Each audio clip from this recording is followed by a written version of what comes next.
미국과 이란의 1차 종전 협상이 별다른 소득 없이 마무리된 가운데 이르면 16일 협상이 재개될 수 있다는 관측이 힘을 얻고 있습니다. 미국은 이란이 핵을 포기한다면 경제적 번영을 누릴 수 있을 거라고 강조했는데요. 강력한 압박과 보상을 동시에 활용하는 이른바 트럼프식 거래 기술이 이번 전쟁을 끝낼 승부수가 될 수 있을지 관심이 모아지고 있습니다. 전문가와 조금 더 자세한 이야기 나눠봅니다. 두진호 국가전략연구원 유라시아 센터장, 조비연 세종연구소 연구위원과 함께하겠습니다. 어서 오십시오. 안녕하세요. 예. 자, 지난 주말이었죠. 이란과의 첫 종전 협상에서 미국 대표단을 이끌었던 벤스 부통령이 트럼프 대통령은 이란 측과 작은 합의가 아닌 포괄적인 합의를 이루려고 한다고 밝혔습니다. 벤스 부통령의 얘기 듣고 오겠습니다. Right now, the ceasefire is holding. And what you're seeing is what the president wants to make, he doesn't want to make like a small deal. He wants to make the grand bargain. He said, if you guys commit to not having a nuclear weapon, we are going to make Iran thrive, we're going to make it economically prosperous, and we're going to invite the Iranian people into the world economy in a way they haven't been in my entire life. 네, 펜스 부통령의 얘기 듣고 오셨는데 트럼프 대통령이 생각하는 작은 합의는 뭐고 그랜드 합의, 이건 그랜드 합의는 뭘 의미하는 걸까요? 일단 트럼프 대통령이 뭐 작은 합의가 무엇이다라고 얘기는 하지는 않았기 때문에 우선적으로 포괄적 합의에 좀 집중할 필요가 있을 것 같은데요. 가장 중요한 것은 이 포괄적 합의를 통해서 전쟁 목표를 완전하게 달성하는 것, 그리고 그 합의는 어쨌든 10년 전 오바마 행정부 때, 어쨌든 지금 이제 공화당 정부니까 과거 이제 민주당 정부가 뭐 지금도 그렇고 경쟁자이겠죠. 그래서 오바마 행정부 당시 이란 핵 합의와의 차별성 뭐 이런 것들을 포괄하는 것이 아닌가 생각을 합니다. 역시 이제 곧 이슬람마바드에서 2차 협상이 재개가 될 텐데 미국 입장에서는 가급적이면 단기간에 이 합의를 통해서 포괄적 합의, 그랜드 바겐을 지향을 하려고 노력을 할 겁니다. 그것을 통해서 이제 명시적 목표였죠. 이란에 임박한 핵 위협을 제거한다든지 미 본토와 그리고 미국의 미래 세대, 여타 동맹에 대한 안전 보장도 이렇게 좀 가져가고 또 이란의 해방, 기타 이란의 미사일 드론 역량을 파괴하는 것을 포함해서 이런 명시적 목표 외에도 이란과의 합의를 통해서 에너지 패권을 확보함으로써 결국은 미국 중심의, 중국 중심이 아니고 미국 중심의 공급망을 확립하고자 하는 그런 의도도 다분히 포함이 되어 있을 거라고 보고 있고요. 또 중요한 것은 10여 년 전에 오바마 행정부 당시에 이란 핵 합의, 그러니까 JCPOA를 뛰어넘는 정말 트럼프만의 어떤 레거시를 창출하기 위해서 20년 이상 이란의 어떤 핵 능력을 동결시키고 뭐 할 수 있다면 모든 핵 물질, 핵 인프라, 핵 관련 기술 이런 것들을 전반적으로 다 동결시킬 수 있다면 미국으로서는 최선의 성과가 될 텐데 아마 그런 부분들을 지향하고 있지 않나 이렇게 평가합니다. 네. 자, 지금 말씀해주신 그 성과, 그러니까 이제 이란의 핵무기 포기일 텐데 지금 조금 전에 벤스 부통령이 얘기한 대로 핵무기 포기하면 우리가 경제 번영하게 해주겠다라는 나름의 유인책을 지금 제시한 거란 말이죠. 이 부분을 좀 이란이 진지하게 좀 고려할 수 있는 유인책이라고 생각을 하십니까? 그러면 참 좋겠는데 좀 비관적으로 저는 생각하고 있습니다. 왜냐하면 지금 방금 두진호 센터장님께서도 잘 말씀해 주셨지만 지금 미국이 가장 지금 트럼프 행정부가 지금 집중할 수밖에 없는 게 지난 이란 합의보다 더 나은 것을 이제 가져와야 하는 겁니다. 근데 지금 그래서 이제 포괄적 합의 안에 호르무즈 해협만이 아니라 사실 방금 벤스 부통령이 말한 대로 핵 프로그램이 굉장히 큰 부분을 하는 건데 이것을 이제 제재로 푼다. 이미 2015년 합의 이후에 이제 이란의 입장에서는 미국이 트럼프 1기 때 들어와서 2018년에 이 핵 합의를 미국이 파기했다라고 이란은 생각을 하기 때문에 지금 제재 해제를 이제 뭐 유인책으로 내놓는다고 해서 이제 와서 이란이 다시 이것을 좀 충분히 믿을 수는 없다라고 생각이 됩니다.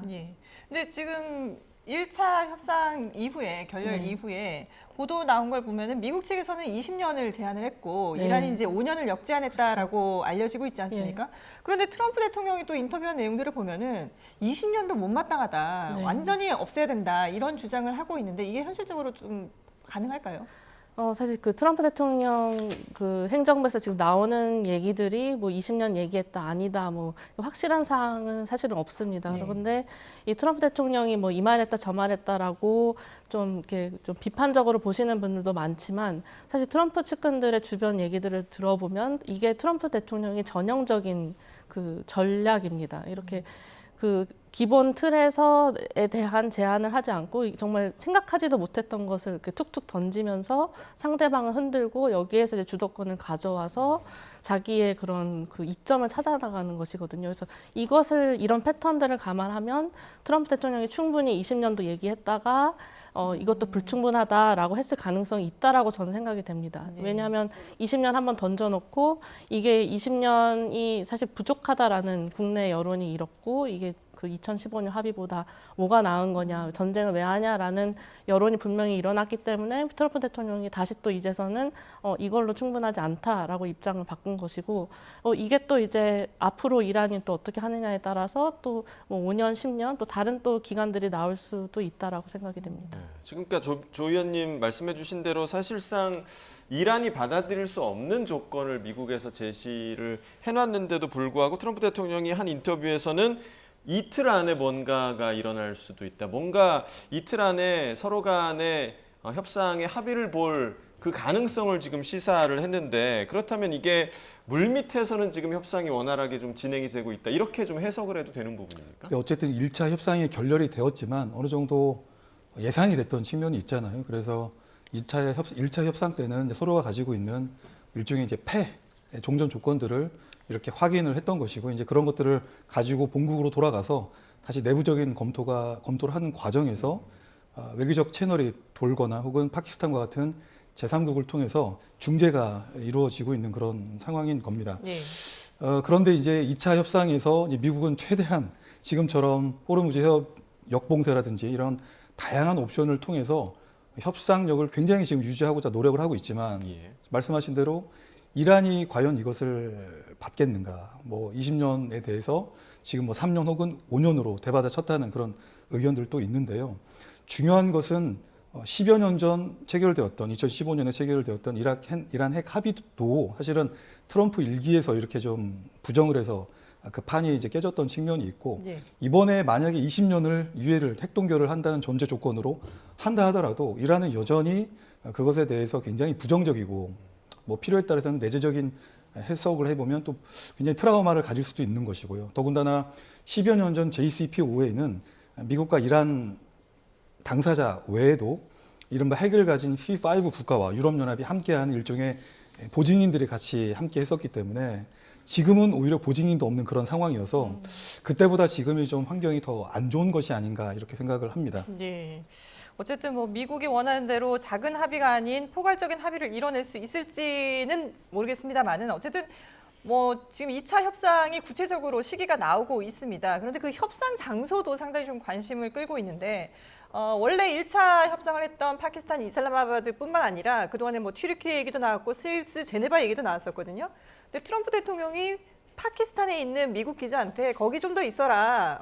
2차 협상이 거기서 열릴 것이다라고 얘기를 한 걸 보면은 아무래도 다시 또 파키스탄에서 만날 가능성이 높은 거라고 봐야겠죠. 네, 이미 이제 파키스탄이 뭐 적극적으로 중재를 하고 있고 또 미국 백악관의 미들맨 그러니까 이제 파키스탄의 국방총사령관이죠 아심 무니르라고 하는 중도 실용주의 이제 장성인데 어쨌든 이 국방총사령관이 지금 미측과 그리고 이란과 이렇게 좀 양쪽 소통을 통해서 어떤 중재의 모멘텀을 계속 유지해 나가고 있거든요. 예. 그리고 지리적으로도 이란 입장에서는 좀 안심이 되는 측면이 있겠고요.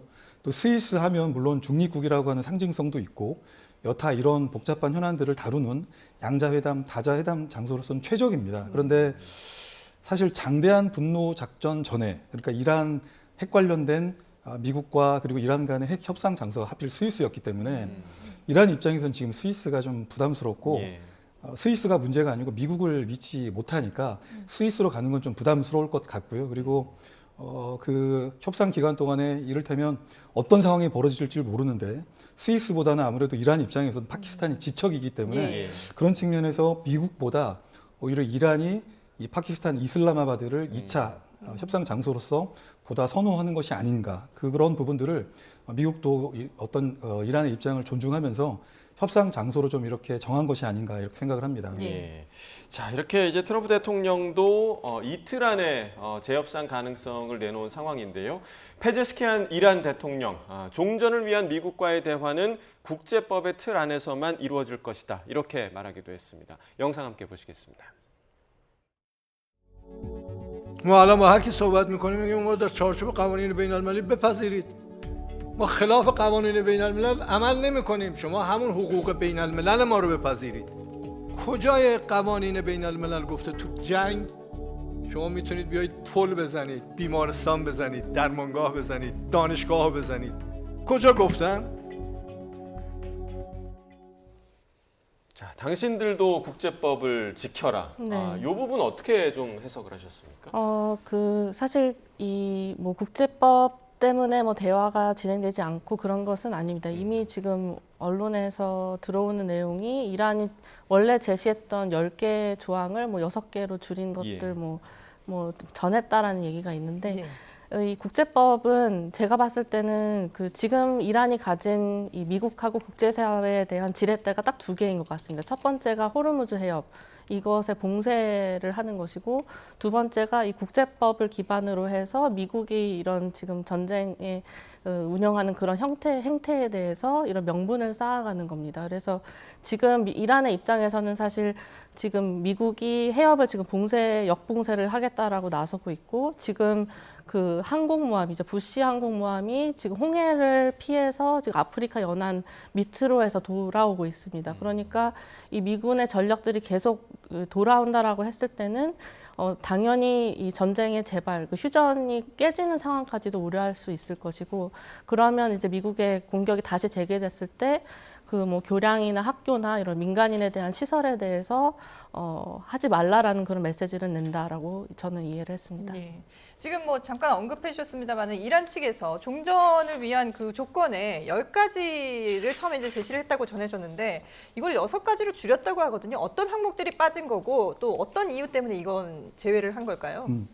그 당초 2주간의 일시 휴전 전에 이란 측이 미측에 제안했던 종전 조건 요구하는 10가지 정도였습니다. 물론 가장 중요한 것은 역시 농축 우라늄과 핵 주권에 대한 권리를 인정받는 것과 호르무즈 해협에 대한 뭐 포함해서 여러 가지 것들이 포함이 됐는데 지금 그것이 10개가 아니고 6개로 조정됐다 하는 것은 앞서 말씀하신 대로 물밑 접촉 그러니까 2차 협상 전에 본안 협상 전에 물밑에서 치열하게 이 종전 조건에 대한 양측 간의 실무적인 조정이 이루어지는 과정으로 좀 볼 수가 있겠고요. 예. 당초 10개에서 6개로 이렇게 조정이 된 것 중에 좀 눈에 띄는 부분은 중동 지역 안에 있는 미군 기지를 축소하거나 혹은 철수하는 것이 포함이 됐는데 네. 그게 좀 빠져나간 게 가장 눈에 띄는 부분입니다. 그렇다는 얘기는 이란도 포기할 것 포기하고 받을 것 받고 해서 트럼프 대통령의 어떤 거래주의적인 측면들을 고려하고 또 비록 전쟁에서는 미국이 월등한 수준 차이로 지금 이란을 압도하고 있는 건 사실인데요. 그와 동시에 일각에서는 명분 없는 전쟁이라고 하는 비판도 많이 있기 때문에 만약에 정말 이란이 주장한 대로 10개 요구안을 다 받아서 중동 기지에 있는 미군의 일부 기지를 철수하거나 축소한다면 정말 이제 미국의 영향력이 패권이 너무 약화하기 때문에 미국으로서는 좀 받아들이기 어려운 부분이 있는 것이죠. 그런 부분들을 이란도 잘 알기 때문에 아마 이란이 주장하고자 하는, 이란이 얻고자 하는 다른 실익을 가지고 이 중동 지역 내 미군의 기지 문제를 이렇게 좀 거래를 한 것이 아닌가 이렇게 생각을 합니다.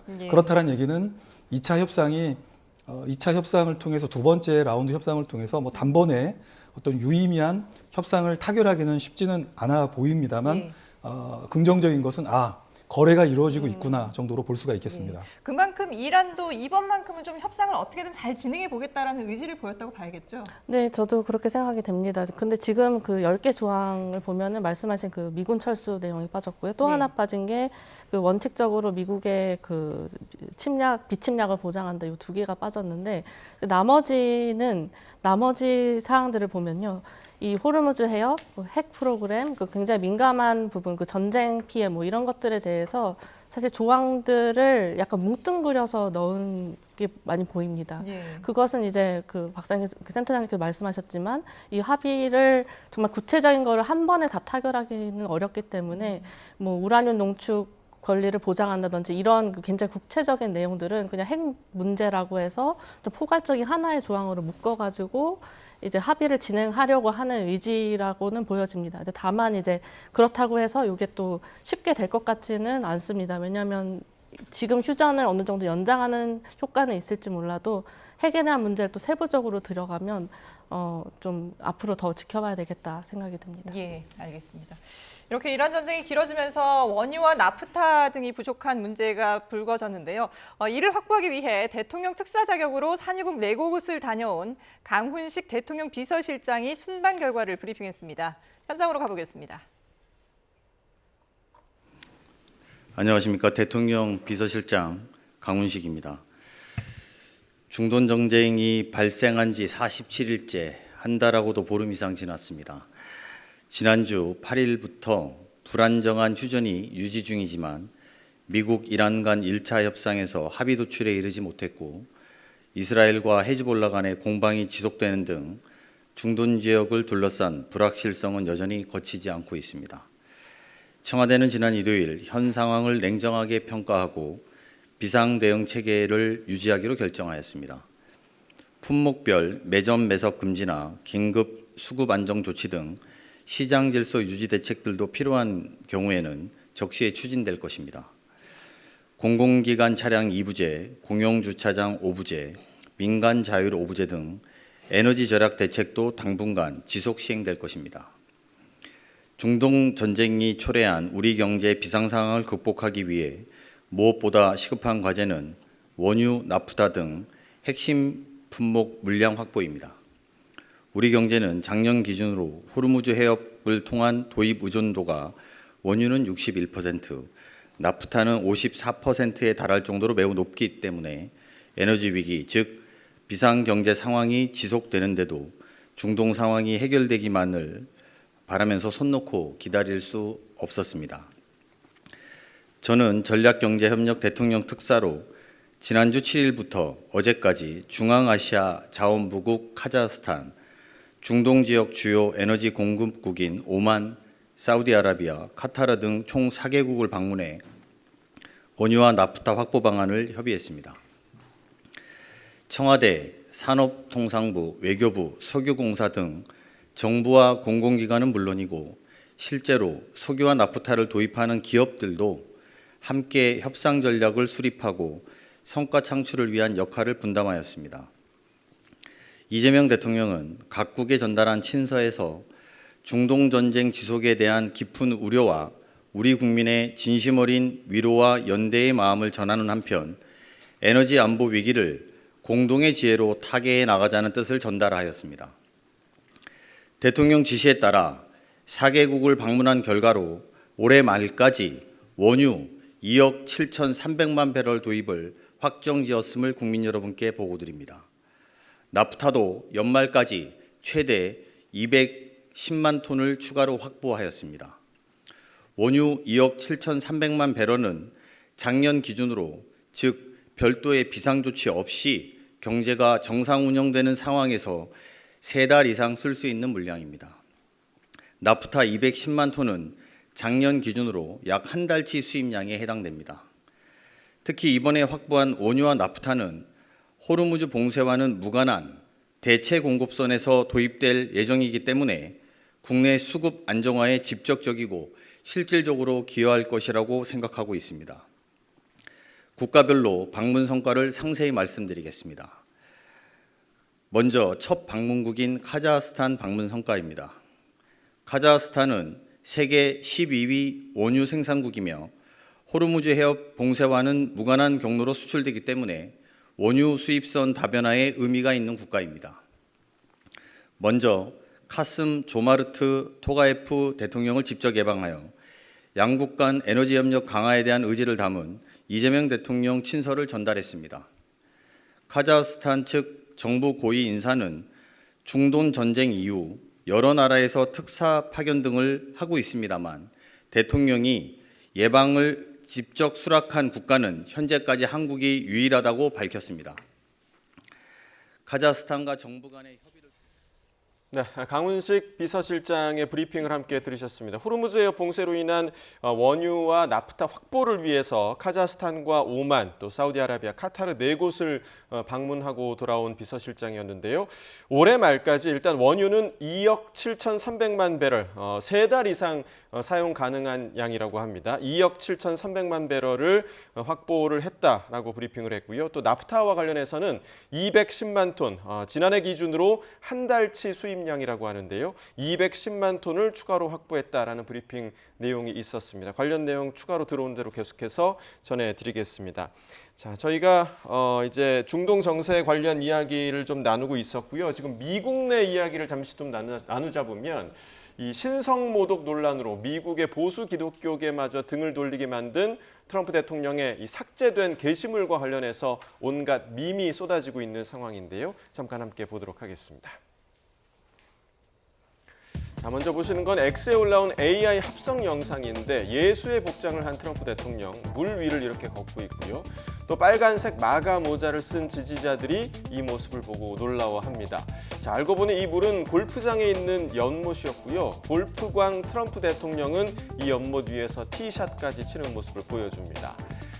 자, 그리고 트럼프 대통령이 이 논란 이후에 예수가 아닌 의사라고 해명한 걸 조롱하는 합성 이미지도 있는데요. 수술실의 의료진이 무슨 일이시죠? 하고 묻자 트럼프는 저 여기서 일합니다 라고 답하는 모습이고요. 또 치매설이 돌고 있는 트럼프 대통령에게 한 의사가 의사와 신을 구분하는 법을 가르치는 이러한 합성 이미지도 올라왔습니다. 자, 그리고 지금 보고 계신 이 사람, 미국 코미디 센트럴에서 방영되고 있는 정치 풍자 뉴스 프로그램 더 데일리 쇼의 진행자 존 스튜어트인데요. 자, 이 사람을 보여드리는 이유, 바로 트럼프 대통령이 삭제한 이미지 아래쪽에 이 인물 때문이었습니다. 자, 어떠신가요? 상당히 좀 닮은 모습이죠. 안 그래도 환자처럼 나온 이 인물이 누구냐라는 것에 대한 관심도 상당히 높은 상황이었는데 이 존 스튜어트 이렇게 자신의 이마를 짚으면서 Am I okay? 본인이 괜찮은 것 맞느냐라면서 풍자 대열에 합류하기도 했습니다. 자, 이렇게 뭐 풍자와 조롱이 잇따르고 있는 상황, 미국 내 여론이 그만큼 좀 나빠졌다라는 의미로 볼 수도 있을 것 같은데 이게 자칫 좀 종교 문제로 비화하지 않을까라는 우려도 좀 계속해서 좀 나오고 있습니다. 네, 가장 근본적인 문제는 역시 트럼프 대통령의 미국 국내, 뭐 국제사회도 마찬가지고요. 예. 여론이 썩 그렇게 우호적이지 않다라는 것이 가장 큰 문제 같습니다. 사실 대부분의 서방 민주주의 국가 내에서는 정치와 종교를 분리를 하고요. 그다음에 정교 분리 원칙이 민주주의 국가마다 그 헌법에 다 규정이 되어 있습니다. 제가 이제 미국 법률을 한번 찾아봤는데 예. 수정헌법 1조 그리고 미국 헌법 본문 6조에 나와 있는 사항입니다. 수정헌법 1조의 경우에는 연방의회는 국교를 설립하는 법이나 혹은 자유로운 종교 행사를 금지하는 법을 만들 수 없다라고 규정을 함으로써 국가가 어떤 특정 종교를 국교로 삼거나 혹은 특정 종교를 옹호하거나 지원하는 법을 만들 수 없고 또 개인과 집단의 활동을 부당하게 제한하는 법도 만들 수 없게 되어 있습니다. 한국 헌법도 마찬가지죠. 예. 20조의 경우에도 모든 국민은 종교의 자유를 가지고 국교는 인정되지 아니하며 종교와 정치는 분리된다. 작금의 문제는 여론 문제로 출발해서 여론에 앞서던 전쟁 문제로 출발해서 정당성 없는 전쟁 문제로 출발해서 여론이 이제 이렇게 바닥을 찍게 되는 과정에서 저런 신성 모독 영상을 이제 SNS에 탑재했다가 이제 문매를 맞는 상황인 건데요. 예. 민주주의가 특정하고 지향하고 있는 정치와 종교의 분리 문제, 그 민감한 문제를 트럼프 대통령이 건드렸다고 하는 부분에서 비단 바티칸뿐만 아니고 뭐 침묵하고 있는 대부분의 민주주의 국가에서도 저것은 적절치 않다라고 이렇게 판단을 하고 있을 것 같습니다. 최근 이제 일부 어떤 국제사회 흐름에서도 일부 국가입니다. 일부 국가에서 특정 정치 세력이 특정 정치적인 목적을 위해서 특정 종교와 이런 조직력을 동원해서 그것을 실제 활용하는 이제 그런 경우들이 좀 빈번한데 예. 그게 포퓰리즘이죠. 정치와 종교가 결합이 되어서 해서는 안 될 포퓰리즘을 통해서 특정 정치 세력의 이익을 대변하는 활동들이 결국은 민주주의가 추구하는 다원성이라든지 이런 신뢰, 투명성을 왜곡시키기 때문에 그런 부분에서 좀 적절치 않아 보입니다. 예. 지금 저희가 이제 뭐 이런 좀 우스꽝스러운 그런 합성 사진들을 보여드리고 있는데 그리고 뭐 AI 사진들인 것 네. 같은데 이게 이제 단순히 인터넷 밈을 떠나서 미국 내 언론들도 상당히 이제 비판의 목소리를 가하고 있거든요. 그 네. 뉴욕 타임스에서는 트럼프 대통령을 향해서 여우처럼 영리하게 미친 척을 하는 것이냐 아니면 그냥 정말 미친 것이냐 이런 제목까지 썼더라고요. 네. 그러니까 이게 지금 미국 내에서 어떤 그 분위기를 그대로 보여주는 거라고 볼 수 있을 텐데 네. 트럼프 대통령의 정치력에는 어떤 영향을 미칠까요? 지금 그 막 뉴욕 타임스에서 또 다른 기사에서 지금 이 트럼프 대통령이 이거를 올리는 바람에 이 공화당의 중간 선거의 골칫거리가 됐다라는 기사도 있고요. 그리고 이제 트럼프 대통령을 공개적으로 지지했던 뭐 보수 인플루언서들도 뭐 겸손을 트럼프 대통령이 필요하다 뭐 이런 식으로 얘기하고 폭스뉴스에서마저도 좀 선을 넘었다라는 식으로 나오고 있습니다. 네. 그걸 보면은 이게 트럼프 대통령을 얼마나 이렇게 합리적인 인물로 봐야 될지는 잘 모르겠습니다. 이게 정말 이런 파장을 정말 생각하지 못했나. 정말 자기의 그냥 도취돼서 이게 한 행동인가 아니면 이게 정말 더 어떤 셈법에 의한 좀 것인가. 더 멀리 내다보고 네, 이거 잘 모르겠습니다. 그런데 지금 분명한 것은 지금 호르무즈 해협의 붕괴나 이 휴전 합의가 잘 되지 않는 부분에서 사실 많은 언론들이 그 미국의 국내 언론뿐만이 아니라 사실 국제사회 언론이 다 지금 이 밈에 빠져 있거든요. 예. 그런 걸 보면은 어떻게 보면은 저희들의 정신을 좀 이렇게 관심을 옮겨가는 옮겨가는 예. 그런 것. 근데 그렇게까지 전략적으로 생각해야 되는지는 모르겠으나 어쨌든 그 양쪽에 영향을 미치고 있다라고 보여집니다. 예. 자, 지금 이런 가운데 이제 호르무즈 해협 상황을 좀 보자면 호르무즈 해협의 긴장감도 지금 상당한 상황입니다. 허가 없이 호르무즈 해협을 통과하면 배를 폭파하겠다라는 이란 측의 무전 내용도 전해지기도 했는데요. 준비된 화면 함께 보시겠습니다. Transit through the Strait of Hormuz without the permission of Iranian Navy will be targeted and destroyed. Out. If you proceed your way to Dubai or elsewhere in Persian Gulf, you will be destroyed as soon as possible and immediately. Advise you to alter course, go back to Oman Sea and do not enter the Persian Gulf without Iranian Sefa Navy permission. Over. How much going, sir? How much going at courses degree, sir? You must alter course, go back to Oman Sea. Do not enter Persian Gulf. Just only you can enter Persian Gulf with our permission at the north of Larak Island. Over. 네, 지금 실제 무전 내용을 이제 저희가 들을 수가 있었는데 실제로 만약에 이렇게 우리의 허락 없이 지나가게 되면 파괴를 해버리겠다라는 직접적인 위협의 언급이 조금 있었습니다. 실제로 지금 이란 측에서 계속해서 좀 통제를 하고 있는 상황이긴 한데 이 호르무즈 해협에 대해서 이란이 어떻게 생각하고 있는가 좀 어떻게 좀 분석하십니까?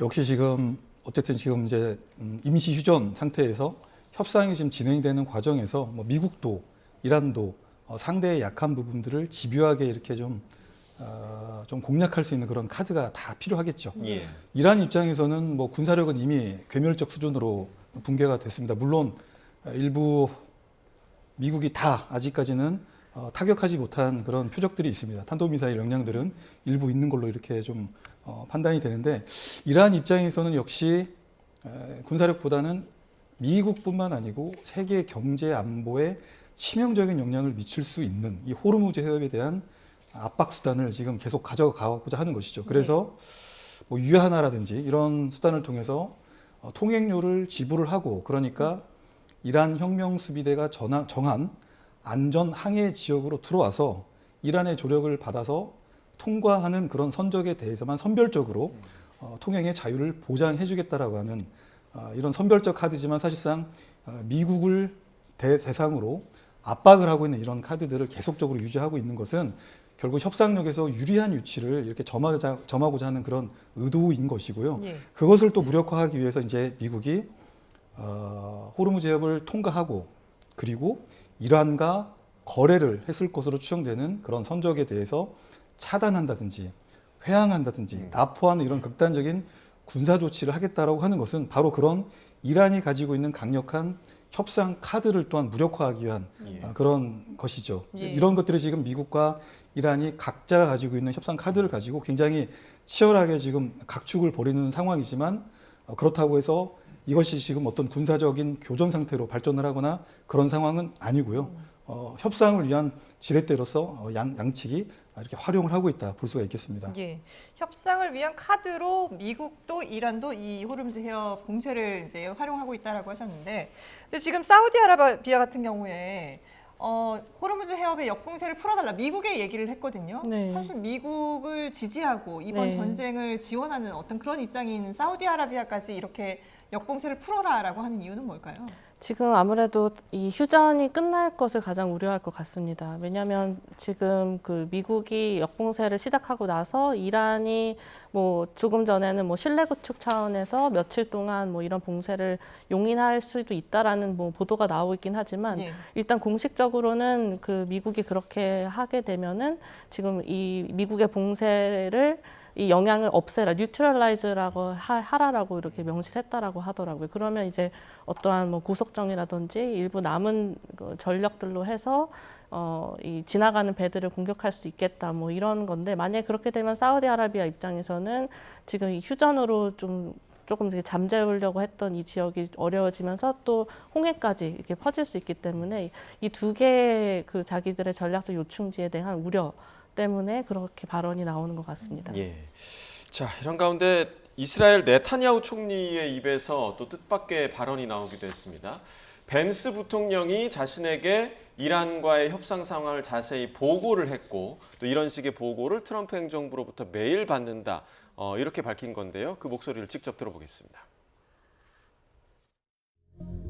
אני שוחחתי אתמול עם סגן הנשיא ג'יי די ואנס. הוא צלצל אליי ממטוסו בדרך חזרה מאסלאמבאד. הוא דיווח לי בפירוט, כפי שעושים אנשי הממשל הזה מדי יום. אנחנו כמובן תומכים בעמדה התקיפה הזאת, ואנחנו מתואמים עם ארצות הברית כל הזמן. 자, 일단 저 보고라는 단어 있지 않습니까? 그러니까 이거를 우리가 이 단어를 어떻게 해석해야 할까의 문제가 아닐까 싶습니다. 그러니까 뭔가 이스라엘이 뭔가 주도권을 가지고 있다 이렇게 좀 들리는데요. 어떻게 좀 해석하셨습니까? 주도권을 갖고 싶어 하는 것 같고요. 트럼프 대통령의 자기 애만큼이나 네타냐후 총리도 굉장히 좀 교만한 상태가 아닌가 생각을 합니다. 벤스 부통령의 지휘 개선은 트럼프 대통령이 대통령이기 때문에, 미국 대통령이기 때문에 벤스 부통령이 보고해야 될 대상은 미국 국민과 주권자 국민과 트럼프 대통령이 될 것입니다. 혹은 또 미 의회가 되겠지요. 그런데 돌아가는 비행기에서 전화를 걸어서 협상 상황에 대해서 보고를 했다라고 하는 부분은 보고가 아니고 일종의 공유를 했다라고 말해야 되는 것이 어떤 정치 지도자로서의 올바른 저는 행동이라고 생각을 합니다. 만약에 정말 보고했다라고 믿고 싶어서 그렇게 얘기했다고 한다면 저거는 이제 외교적 관행에서도 굉장히 적절치 않은 행동이 아닌가 생각을 하는데요. 예. 그럼에도 불구하고 네타냐후 총리가 미 부통령이 보고를 했다라고 이렇게 여기저기 자랑을 하고 싶다라고 했다면 그 기저에는 역시 높은 지지율 그리고 이 기회에 어떤 헤즈볼라나 혹은 이란의 정권을 교체하기를 바라는 이스라엘 내부의 그런 여론들, 강력한 여론이라고 하겠습니다.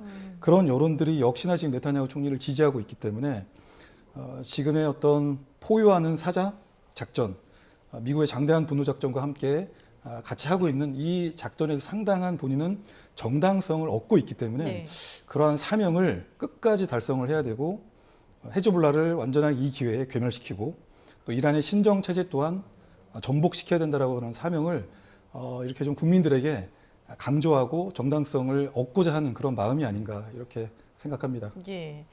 과연 이 발언에 대한 트럼프 대통령의 반응이 어떨지도 궁금한데요. 근데 어쨌든 지금 뭐 이르면 16일에 파키스탄에서 2차 협상을 한다고 하는데 지금 저희가 이런저런 상황들을 다 이제 여러 가지 분석을 해보지 않았습니까? 두 분께 2차 협상을 어떻게 전망하시는지 한번 좀 들어보고 싶은데요. 먼저 두 소장님. 예. 네, 어쨌든 이번 2차 협상에서도 굉장히 지난한 과정, 어려운, 굉장히 높은 협상의 과정이 될 걸로 예상을 하고요. 조심스럽습니다만 이번 2차 협상의 가장 큰 성과는 네. 2주 혹은 3주 혹은 한 달 혹은 45일 임시 휴전 기간에 합의하는 것. 그래서 정치적 협상을 위한 모멘텀을 확보하는 게 가장 큰 성과가 되지 않을까 생각을 합니다. 그리고 이번 협상의 가장 처음이자 마지막이 될 것은 결국은 이란의 농축 우라늄 핵 주권 권리를 어떻게 할 것인가에 대한 문제인데 이것을 지금처럼 단기간에 끝내기는 어렵습니다. 과거 JCPOA라고 하는 이란 핵 합의의 과정이 선례가 있기 때문에 쉽지는 않고 그래서 쌍방이 어떤 합리적인 절충점을 모색한다면 큰 틀에서 핵 동결 기간을 합의할 것 같고요. 나머지 핵심적인 협상의 본안에 대해서는 과거에 그랬던 것처럼 중국이나 혹은 러시아 혹은 프랑스와 같은 제3의 국가들이 이제 같이 관여를 해서 그것을 통해서 보다 공신력 있고 지속 가능한 어떤 협정, 어떤 합의를 이끌어내기 위한 별도의 협상판이 만들어지지 않을까 생각을 합니다. 중요한 것은 미국이나 이란이나 어쨌든 이걸 빠른 시간 안에 조기에 상황을 정리해야 된다라고 하는 데는 인식을 같이 하는 것 같고 서로의 적당한 수준에서 체면을 세워주면서 사활적 이익에 관한 부분은 별도의 협상으로 좀 밀어놓지 않을까 이렇게 생각을 합니다. 조 의원님께서는 어떻게 네, 생각하세요? 지금 그 여전히 현재 진행 중인 러우 전쟁만 봐도 올해에도 아부다비, 제네바 이런 데서 미국이 중재하면서 회담을 했지만 결국에는 종전에 못 이뤘습니다. 네. 마찬가지로 이번 합의도 저는 이 이란이 제시한 이 6개 제안안이 만약에 그게 공식적인 것이라면 일단 10개 조항을 이제 약간 그 개괄식으로 뭉뚱그려 놨기 때문에 기반 정도에 대한 합의는 할 수 있지만 완전한 정말 이걸로 2차 회담에 끝날 수는 없겠다라고 보고 그래서 이제 그 많은 분들이 저도 마찬가지지만 이 타결되기를 희망하고 타결에 집중하고는 있지만 사실 타결될 가능성은 제가 봤을 때 좀 낮고 다만 이제 대화가 그냥 진행되는 정도. 다만 이제 그 대화도 그런데 중요합니다. 왜냐하면 오판 방지라든지 소통 이런 게 할 수 있기 때문에 전면적인 확전은 막을 수 있어서 대화가 지속되는 수준. 하지만 러우 전쟁과 마찬가지로 좀 장기화될 수 있는 조짐도 있겠다라고 봅니다. 예. 두 분 말씀 들어보면 쉽진 않겠지만 그래도 어쨌든 미국과 이란 모두 종전을 바라는 마음만큼은 같지 않나라는 생각을 하게 됩니다. 네, 지금까지 두진호 국가전략연구원 유라시아 센터장 그리고 조비현 세종연구소 연구위원과 함께했습니다. 두 분 말씀 잘 들었습니다. 감사합니다.